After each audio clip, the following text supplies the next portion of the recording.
मु राजेश आरंभ करुच्ची आजिकार मुख्य समाचार। प्रथम नजर पकाइबा आजिकार हेडलाइन्स उपरे।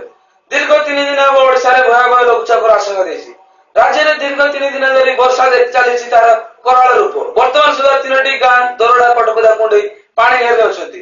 वर्तमान आम सीधा सड़क जीवा आमर प्रतिनिधि राजेश साहू जी कि आमको सीधा सड़क संपूर्ण विवरण देवे।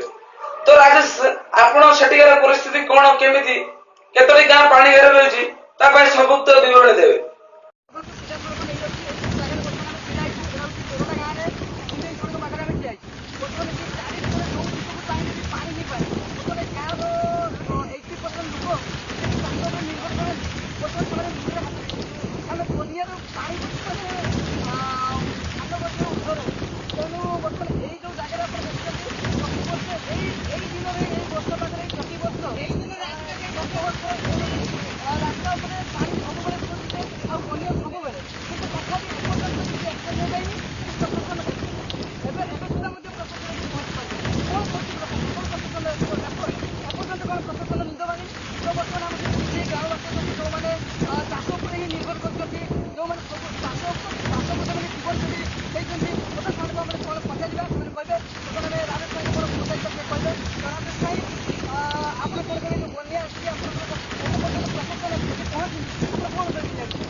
कैमरामैन